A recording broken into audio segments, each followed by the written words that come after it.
Christmas tree away, Helen. The children mustn't see it before I decorate it this evening. How much? A shilling. Here's 10. No, keep it. Yes, he's here. Is that my skylarks whispering out there? It is! Is that my squirrel rustling? Yes, When did Squirrel get home? just now. But come in here, Torvald. I want to show you everything that I've bought. Bought, you say? Has my little spendthrift been overspending again? Oh, Torvald, sure we can let ourselves go a little this year. It's the first Christmas that we don't have to scrape. We can't afford to be extravagant. Can we? Just a little now? You've got a big salary and you're going to make lots and lots of money. Yes, but my new salary doesn't start till next April. Oh, we can borrow till then. Nora, suppose we were to borrow £50 and we spent it all over Christmas. And then on New Year's Eve, a tile fell on my head and... Don't say such dreadful things. Yes, but suppose something like that did happen. What then? Then it wouldn't matter if I was in debt or not. And what about the people I'd borrowed from? Them? Who cares about them? They're strangers. Nora, how like a woman? No, but seriously, Nora, you know how I feel about this. No debts, never borrow. A home that is founded on debts and borrowing can never truly be a place of freedom and beauty. We two have stuck it out bravely up to now, and we shall continue to do so for the few weeks that remain. Very well, Torvald, as you say.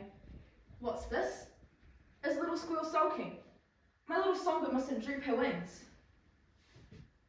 Nora, look what I've got here. Money!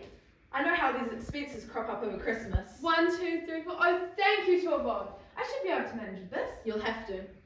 Yes, but come over here. I want to show you everything that I've bought. Look, here's some new clothes for Ida, and a doll, and a cradle for Emmy, and a horse and a trumpet for Bob.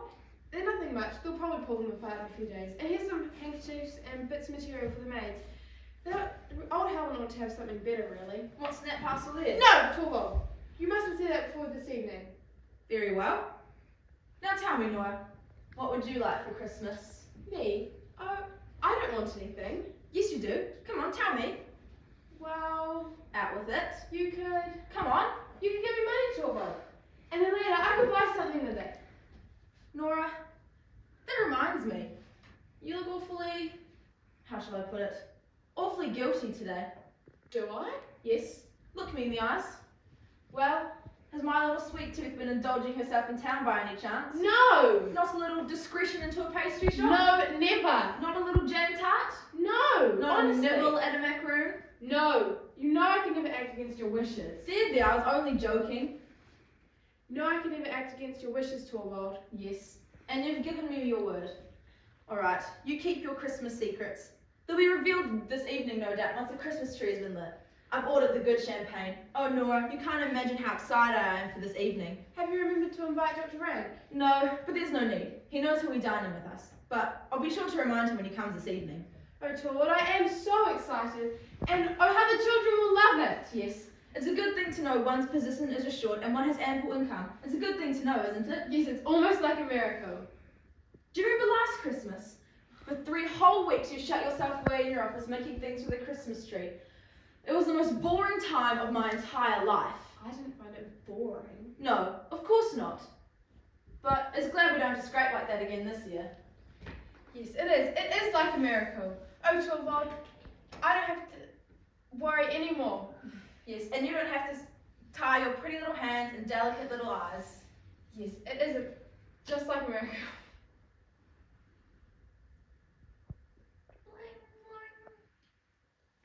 Oh, someone's here. What a ball. I'm not at home to any visitors, remember? Ladies called, madam. A stranger.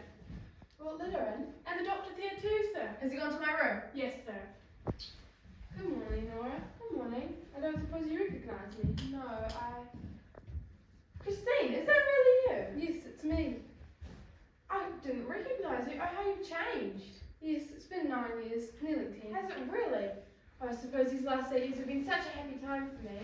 You've come all this way, in winter. How brave of you. Yes, I arrived by the steamer this morning. Of course, to enjoy yourself over Christmas. And we will celebrate. Come over here. Take off your coat. You're not cold, are you? Now, let's sit over here and be comfortable. Dear sweet Christine, can you forgive me? What do you mean, Nora? You've become a widow. Yes, 3 years ago. Yes, I know. I read it in the paper. Oh, I did so mean to write to you, but I always put it off, and something else always cropped up. I understand, Nora, dear. No, it was beastly of me, honestly. Okay.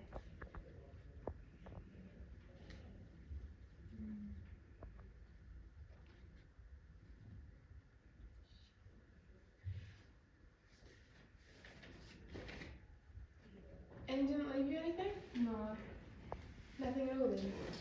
not even a feeling of loss or sorrow. But Christine, how is that possible? Oh, these things happen, Nora. Yes, I suppose. How dreadful.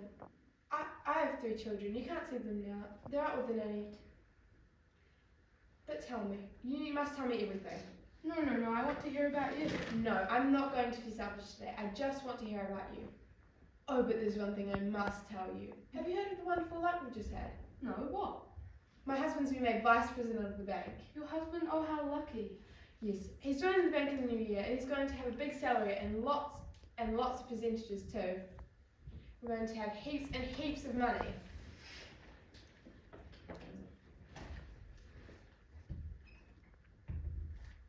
Oh, Nora, haven't you learned anything? When we were at school, you were a terrible little spendthrift. Yes, so tall than everyone else is, but Nora isn't as silly as you think. We've been in no position to waste money. We've both had to work. You too? Yes, fancy work, embroidery, you know. Not much, but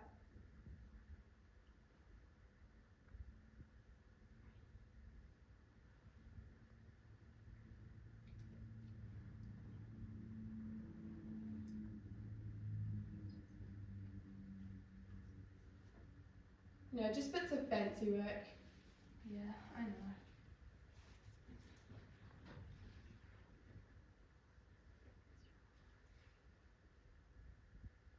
So you spent the whole year in Italy? Yes, we did. And your husband came back completely cured? This was a fiddle. But the doctor? What do you mean? I thought the maid said the gentleman who arrived with me this morning was the doctor. Oh yes, that's Dr. Rank, but he doesn't come because anyone's ill. He's our best friend, and he looks us up at least once every day. No, Torvald hasn't had a moment's illness since we went away, and the children and I are healthy. Oh, Christine, it's a wonderful thing to be alive and happy, don't you think? Indeed it is. Oh, but I'm only talking about myself.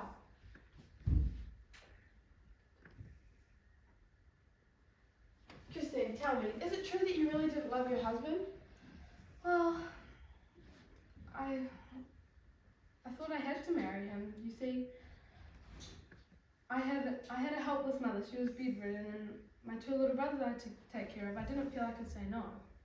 Yes, I suppose. He was rich then, wasn't he? Quite comfortably off, I believe, but you see, his business was unsound. When he died, it went bankrupt, and there was nothing left. So what did you do? Well, I had to make ends meet somehow, so I started a little shop and a little school, and anything else I could turn my hand to. These last 3 years have just been one endless slog for me without a moment's rest. But now it's over, Nora. My poor dead mother doesn't need me anymore. The boys don't need me either. They've got jobs now and can look after themselves. Oh, how relieved you must feel. No, Nora, just unspeakably empty. No one to live for anymore. That's why I couldn't bear to stay out there any longer, cut off from the world. I thought it'd be much easier to come and find some work down here. A job that can exercise and occupy my mind. Oh, but that's dreadfully exhausting, and you're practically finished already. Don't you think it would be much better for you to go off somewhere else? I have no papa to pay for my holidays. Oh, please don't be angry with me. No, Nora, it is I who should ask you not to be angry with me. That's the worst thing about this kind of situation. It makes one so bitter. One has no one to work for, and so one has to be continually sponging for jobs. One has to live, and so one becomes completely egocentric. You see, when you just told me about Torvald's new job, I was happy not so much on your account as my own. I don't understand. Oh, you think that Torvald might be able to do something for you? Yes, I was thinking that. And he will. I'll lead up to it so delicately. I'll get him in the right mood. Oh, Christine, I do so want to help you. It's sweet of you to bother so much about me, since you know so little of the worries and hardships of life. I know so little of. Oh, good heavens, Nora, those bits of fancy work of yours. Really, you're a child. Shouldn't say that so patronisingly. Oh. You all think I'm incapable of getting down to anything serious. My dear. No.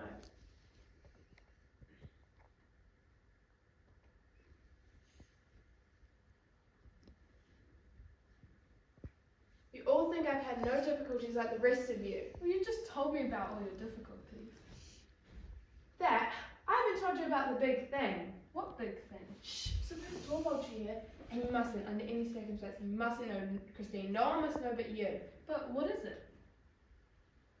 I told you about our trip to Italy. Yes, you did. Well, Torvald couldn't have lived if he hadn't managed to get down there. Yes, because he was in a warm climate. Yes, well, it cost an awful lot of money, you see. I can imagine. But your father provided the money, didn't he? So Torvald and everyone else thinks, but Yes. Papa didn't give us a penny. It was I who found the money. You, all of it? £250, what do you say to that? But how could you, Nora? Did you win the lottery or something? Lottery? What would there be to be proud of in that? Then how did you get the money? You couldn't have borrowed it. Oh? A wife can't borrow money without her husband's consent. But when a wife has a little business sense and knows how to be clever... But Nora, I simply don't understand. And you don't have to. Nobody said that I borrowed the money. When a girl's as pretty as I am, I could have gotten it from an admirer. Nora, you're crazy. You're dying of curiosity now, aren't you? I just hope you haven't done anything foolish. Foolish? Is it foolish to save one husband's life? I think it's foolish if without his knowledge you... But the whole point is that he shouldn't know. Great heavens, don't you see? This life we've built together, it completely wrecked our relationship to know that he owed anything to me. This life would just cease to exist. Will you ever tell him? Maybe. When I'm old and it no longer amuses him to see me dress up and play the fool for him. When it might be useful to have something up my sleeve. So you've had to stint yourself, my poor Nora. Yes, well, it was my problem. And so whenever Torvald gave me money, I never used more than half of it. And I always bought what was plainest and cheapest. But it made me sad sometimes, because, you know, it's nice to wear pretty clothes. Indeed it is.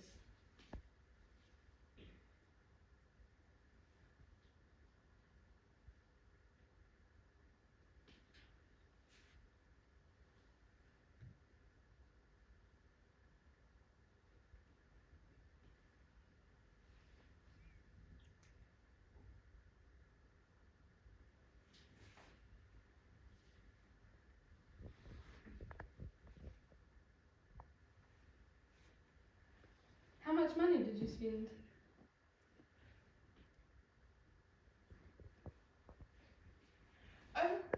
Quite a bit. So over Christmas I had to find, you know, bits of copying to do that. I locked myself away the whole Christmas and wrote late into the evening.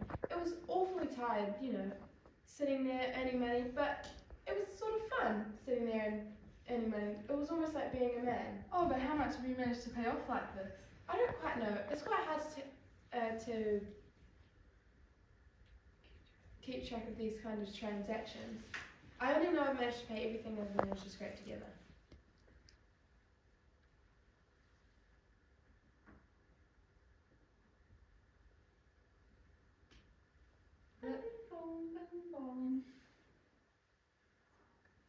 Oh, you have a visitor. Perhaps I better go. Oh no, stay. It'll be for Torvald. Excuse me, madam. A gentleman's call. I didn't know if seeing as a doctor was it. Well, let him in.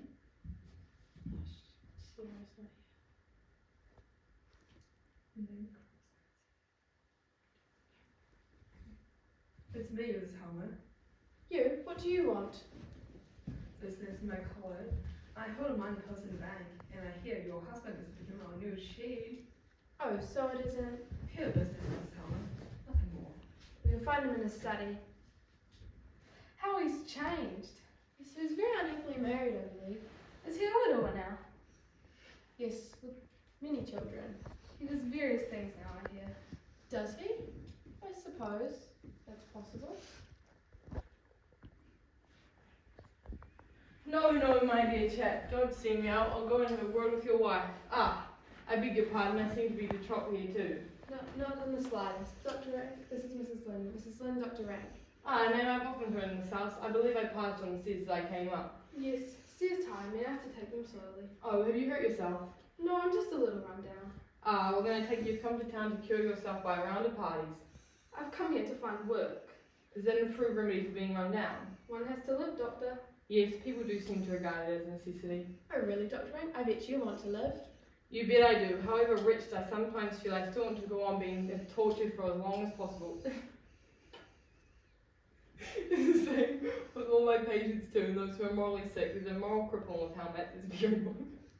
Oh. Who is it?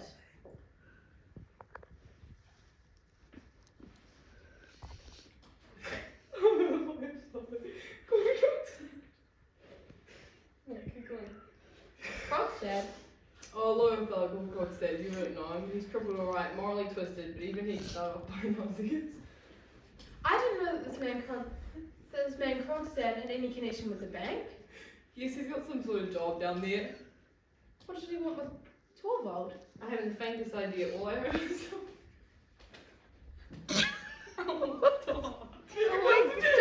Dr. Rank, sorry about the bank. Dr. Rank, would you like a small macaroon? Macaroons! I say, I thought they were forbidden here. Yes, but these are some that Christine gave me. What? All right, shush. You mustn't know. Torvald forbid them. But dash it for once. You too, Mrs. Lind, and I'll have one. No more than two. Yes, now I'm very happy. There's just one thing that I'd just love to say to Torvald. Oh, what is it? No, I daren't. It's too dreadful. Dreadful.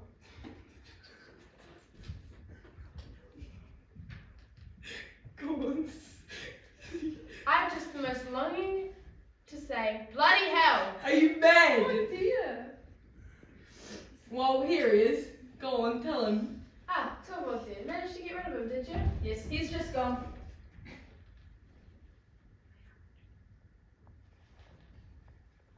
Oh, hey, I wanted you to come meet my friend. This is Mrs. Lind. Mrs. Lind, I'm afraid I don't.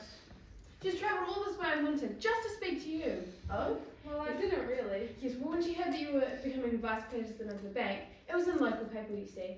She came here all this way just to speak with you, and I thought you might be able to. Could you, maybe? You are a widow, I take it, Yes. and you've experienced in office work. Yes, quite a bit. Then I suppose I should be able to find something for you. See. Well, how can I ever thank you? There's absolutely no need. I'm afraid now I must be off. Oh, I should go too. I need to start looking around for a room.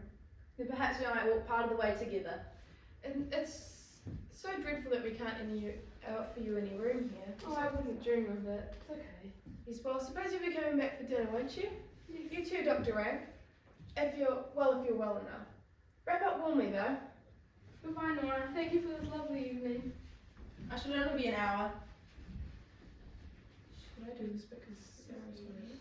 Yeah, I'll stop. We can